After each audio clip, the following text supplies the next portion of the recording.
क्या होगा अगर अचानक इस धरती से सारे इंसान हमेशा हमेशा के लिए गायब हो जाए।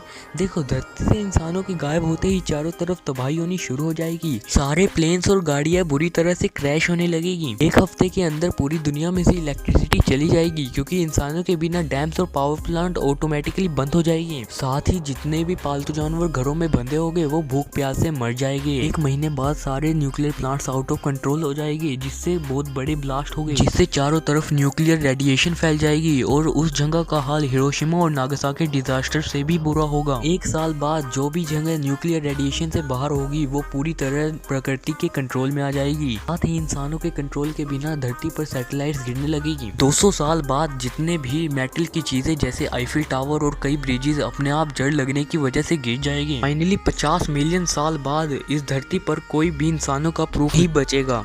क्या होगा अगर अचानक इस धरती से सारे इंसान हमेशा हमेशा के लिए गायब हो जाए।